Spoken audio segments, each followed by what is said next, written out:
வணக்கம் நண்பர்களே.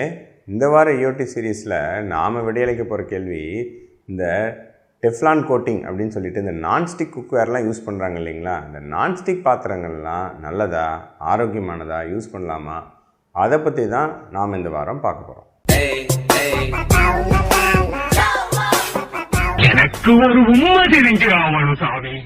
மெயினாக இந்த நான்ஸ்டிக் பாத்திரங்கள் வந்து பார்த்திங்கன்னா கடந்த ஒரு 20-25 வருஷமாக தான் பயங்கர ஃபேமஸாக இருக்குது. ஏன்னா மெயின் வந்து என்னென்னா, அப்படியே வந்து இந்த எண்ணெய் வந்து நம்ம யூஸ் பண்ணுறது வந்து பயங்கரமாக குறைச்சிக்க முடியும்.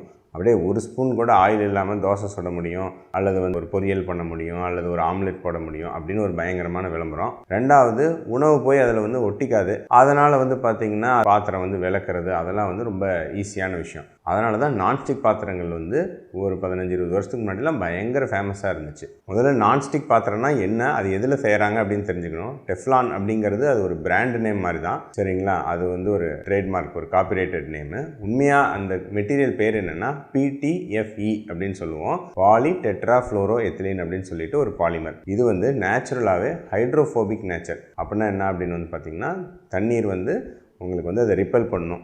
ஸோ அதனால தான் நீங்கள் டெஃப்லான் அந்த நான்ஸ்டிக் பாத்திரத்து மேலே நீங்கள் தண்ணி போட்டிங்கன்னா அப்படியே ஒட்டாது, அப்படியே ட்ராப்பாக இருக்கும், சரிங்களா. இதுதான் வந்து அதோட நேச்சர். ரெண்டாவது வந்து பார்த்திங்கன்னா ஃப்ரிக்ஷன் கோஎஃபிஷியன்ட் அப்படின்னு சொல்லிட்டு அது மிகவும் குறைவு. ஸோ அதனால் வந்து பார்த்திங்கன்னா ரொம்ப வழவழப்பு தன்மை அதிகம். அதனால் ஒரு உணவு போய் இப்போ நம்ம இரும்பு தோசைக்கெல்லாம் போய் அப்படியே ஒட்டிக்கும்ல, அதெல்லாம் போட்டு சுரண்டிகிட்டு இருப்பாங்க, அந்த மாதிரி அவசியம் இருக்காது. ஏன்னா உணவு போய் ஒட்டாது. இந்த ரெண்டு ப்ராப்பர்ட்டினால தான் இந்த பாத்திரங்கள் வந்து பயங்கரமாக ஃபேமஸ் ஆச்சு. மக்களும் வந்து சரி ஆயிலெலாம் கம்மியாக யூஸ் பண்ணது, இந்த காரணங்களெல்லாம் யூஸ் பண்ண ஆரம்பித்தாங்க. ஆனால் இதில் ஏதாவது ஆபத்து இருக்கா அப்படிங்கிறது தான் ஒரு மிகப்பெரிய கேள்வி. ஏன்னா சமீபத்தில் பார்த்திங்கன்னா டெஃப்லான்லாம் ஆபத்தானது, டெஃப்லானுக்கு பதிலாக இப்போ வந்து பார்த்திங்கன்னா செராமிக் கோட்டிங்கு அந்த மாதிரிலாம் நிறையா வர ஆரம்பிச்சு. அப்போ என்ன பிரச்சனை இந்த டெஃப்லான் கோட்டிங்கில் பார்ப்போம். ஒன்று வந்து என்ன அப்படின்னா, இந்த PTFE அப்படிங்கிற இந்த கோட்டிங்கை தயாரிக்கிறப்ப ஃபேக்ட்ரியில் உங்களுக்கு சில கெமிக்கல்ஸ் யூஸ் பண்ணுவாங்க. அதில் முக்கியமானது என்ன அப்படின்னு வந்து பார்த்திங்கன்னா PFOA பெர்ஃப்ளூரோ ஆக்டனாயிக் ஆசிட் அப்படின்னு சொல்லுவோம். இது வந்து மெயினாக வந்து என்னென்னு பார்த்திங்கன்னா, இது ஒரு எண்டோக்ரைன் டிஸ்ரப்டார். அப்படின்னா என்னது, இந்த கெமிக்கல் இந்த இதை வந்து நம்ம சுவாசித்தோம் அல்லது வந்து நம்ம உடம்புல ஏதோ ஒன்று போகுது அப்படின்னா இது வந்து நமக்கு தைராய்டு ப்ராப்ளம், அப்புறம் நிறையா ஹார்மோனல் இம்பேலன்ஸை உண்டு பண்ணலாம். அதனால் இதை வந்து 2010க்கு மேலே டெஃப்லான் கோட்டிங் பயன்படுத்துகிற உங்களுக்கு இந்த ஃபேக்ட்ரிஸில் இது வந்து நிறுத்திடணும் அப்படின்னு தடை போட்டாங்க. ஸோ இது வந்து டைரெக்டாக நம்ம மக்களுக்குள்ளே போகுமா அப்படின்னு வந்து பார்த்திங்கன்னா பெரும்பாலும் கிடையாது. ஏன்னா இது வந்து ப்ரொடக்ஷனில் யூஸ் பண்ணுறாங்க. ஆனால் வந்து அந்த பாத்திரத்தில் அதுக்கான ரெசிடியூஸ் அப்படின்னு சொல்லக்கூடிய அந்த கழிவுகள் எதுவும் இருக்கிறது இல்லை அப்படின்னு தான் ஆராய்ச்சிகள் சொல்லுது. இருந்தாலும் எதுக்கு ரிஸ்க்கு அப்படின்னு சொல்லிட்டு அதை வந்து 2010-2015க்கு மேலே தடை பண்ணிட்டாங்க. அதுக்கு முன்னாடி யூஸ் பண்ணதில் இருந்திருக்குமானா இருந்திருக்கும். ஆனால் நீங்கள் எந்த யூஸராக நீங்கள் வந்து அந்த பாத்திரத்தை யூஸ் பண்ணும்போது அந்த கெமிக்கலுக்கு நீங்கள் எக்ஸ்போஸ் ஆகிருப்பீங்களா அப்படின்னா அது ஒரு கேள்விக்குரிய, ஒரு டவுட்ஃபுல்லான விஷயந்தான். ஆனால் ப்ரொடக்ஷனில் அது இருந்திருக்கு. அதனால் ஃபேக்ட்ரி அங்கே வேலை செய்கிறவங்களுக்கு இந்த பிரச்சனை இருந்திருக்கும். ஸோ அதனால் இனிமேல் அதை தடை பண்ணியிருக்காங்க. ரெண்டாவது, இந்த டெஃப்லான் கோட்டிங் உள்ள பாத்திரங்கள் வந்து பார்த்திங்கன்னா ரொம்ப ஹை ஹீட்டு. அதில் வந்து நீங்கள் ஏதாவது ஒன்று செய்கிறீங்க அப்படின்னா அது வந்து ஒரு கட்டத்துக்கு மேலே, அந்த ஒரு கட்டம்னா என்னென்னா 500 டிகிரி செல்சியஸ்.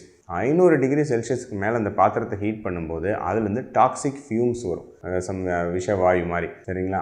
அது வந்து நமக்கு பிரச்சனை ஏற்படுத்தலாம். ஈவன் அந்த ஃபியூம்ஸை சுவாசித்தா ஒரு ஃப்ளூ மாதிரி உங்களுக்கு வந்து பார்த்திங்கன்னா ஒரு தலைவலி அல்லது வந்து ஒரு மூக்கடைப்பு இந்த மாதிரியான அறிகுறிகள் கூட ஏற்படலாம். அதனால் உங்களுக்கு வந்து இதை வந்து ஹை ஹீட்டாக சமைக்கக்கூடிய உணவுகளை வந்து ஜென்ரலாக இதில் வந்து அட்வைஸ் பண்ணுறதில்ல. ஸோ டெஃப்லான் பாத்திரம் வந்து யூஸ்வலாக, ஆனால் நாம் சமைக்கிறதுல பெரும்பாலும் ஹை ஹீட் போகுது. நார்மலாக நம்ம வணக்கிறோம் இல்லைங்களா, அதெல்லாம் பெரும்பாலும் 200 டிகிரிலேருந்து 300 டிகிரி தான்.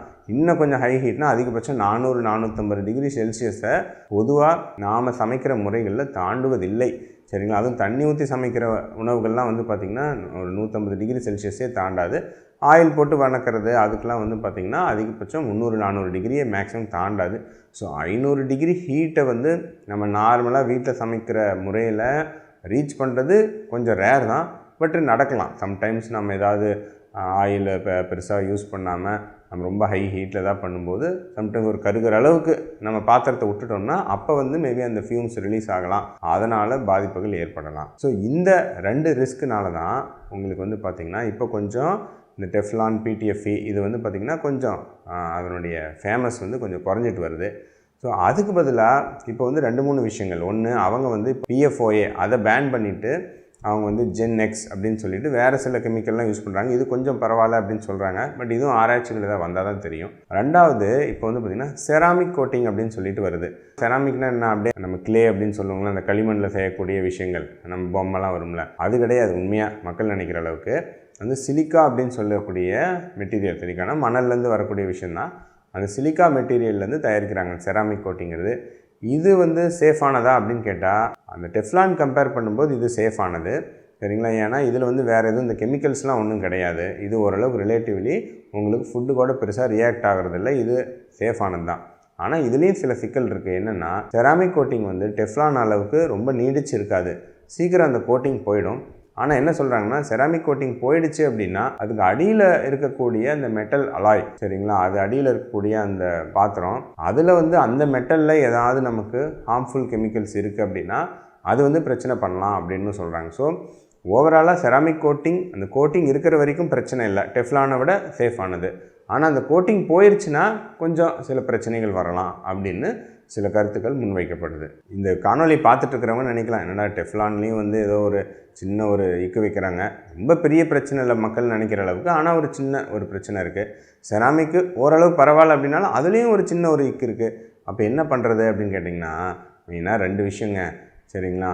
இருக்கிறதுலையே சேஃபானது என்ன தெரியுங்களா, சாதாரண நல்ல இரும்பு பாத்திரம் தான், சரிங்களா. அந்த இரும்பு பாத்திரம், இரும்பு தோசைக்கல் சீசனிங் பண்ணி வச்சுருப்பாங்க காலங்காலமாக. அப்படியே அதை அப்படியே விளக்கக்கூட மாட்டாங்க, அப்படியே சீசனிங் பண்ணி அப்படியே இந்த ஆயில் பட்டு ஒரு நேச்சுரலாக ஒரு நான்ஸ்டிக் கோட்டிங் உருவாகிருக்கும். அதில் வந்து தோசை சுடுறீங்க அல்லது ஏதோ ஒன்று சமையல் பண்ணுறீங்கன்னா அது அளவுக்கு சிறப்பு எதுவுமே கிடையாதுங்க. எந்த பிரச்சனையுமே கிடையாது, எந்த கெமிக்கலும் கிடையாது. ஈவன் வந்து நிறையா நம்ம ஊரில் இரும்பு சத்து குறைபாடு நிறைய பேர் இருக்குது. நாங்களே இரும்பு பாத்திரத்தில் சமைக்க சொல்கிறோம். அது சாப்பிட்டா இன்னும் கொஞ்சம் அந்த மெட்டல் வந்து சமைக்கும்போது கொஞ்சம் மைன்யூட் அளவில் டிசால்வ் ஆகும், சரிங்களா, உணவோடு கலந்து போகும். அதில் இன்னும் கொஞ்சம் எக்ஸ்ட்ரா நமக்கு நல்லது தான் கிடைக்கும், சரிங்களா. ஸோ இரும்பு பாத்திரம் அளவுக்கு எதுவுமே கிட்ட வராது, எந்த பிரச்சனையும் கிடையாது. அப்புறம் இன்னொரு ஒரு அடிப்படை விஷயம் என்னது, இதெல்லாம் ஏன் ஃபேமஸ் ஆச்சு யோசிச்சு பாருங்கள். ஆயில் வந்து கெட்டது, கொழுப்பே யூஸ் பண்ணக்கூடாது, நாம் வந்து ஆயிலே யூஸ் பண்ணாமல் அப்படியே தோசை சுட்டால் 8 தோசை சாப்பிட்டாலும் நமக்கு உடம்புக்கு ஆரோக்கியம், அப்படிங்கிற மாதிரியான ஒரு தவறான எண்ணத்தில் தானே வந்துச்சு. நாம் தான் காலங்காலமாக சொல்லிகிட்டு இருக்கோமே, சரிங்களா. ஸோ ஆயில், கொழுப்பு அப்படிங்கிறது கெட்டது கிடையாது. மெயினாக பெரும்பாலும் இந்த டயபெட்டிஸ், உடல் பருமனுக்கெல்லாம் ஆரோக்கிய கொழுப்புகளை விட ஆக்சுவலாக அந்த மாவுச்சத்து தான் எதிரி. நீங்கள் ஆயில் கெட்டதுன்னு அட்லீஸ்ட் எண்ணெய் ஊற்றி நெய் ஊற்றி தோசை சுட்டாவது அதிகபட்சம் ஒரு 3 தோசை தான் சாப்பிட முடியும். ஆயிலெலாம் தோசை சுட்டால் வயிறே நிரம்பாது, உங்களுக்கு 5 தோசை 6 தோசைன்னு உள்ளே போயிட்டே இருக்கும், சரிங்களா. ஆக்சுவலாக நீங்கள் தேவைக்கு 2 மடங்கு அதிகமாகவே மாவுச்சத்து உள்ளே போயிடும். அதுதான் பிரச்சனையானது. ஸோ ஆயில் கெட்டது, இந்த கொழுப்பு கெட்டது அப்படிங்கிற ஒரு கான்செப்டில் இருந்து தான் உங்களுக்கு இந்த நான்ஸ்டிக் பாத்திரங்கள் உருவாச்சு. ஸோ அதனால் நீங்கள் அந்த எண்ணத்துலேருந்து கொஞ்சம் வெளியே வந்தீங்கன்னாவே தேவையான அளவுக்கு என்ன ஒரு லைட்டாக ஒரு நெய் ஊற்றி ஒரு ஆயில் போட்டு தோசை சுடுறதுனால ஒன்றும் பெரிய தொந்தரவுலாம் ஒன்றும் ஆக போகிறது கிடையாது. அந்த எண்ணத்துலேருந்து வெளியே வந்தாவே நீங்கள் வந்து உங்களுக்கு தேவையான, நீங்கள் விரும்பின சமையல் பாத்திரங்களில் சமையல் செஞ்சு சாப்பிட்டுக்கலாம்.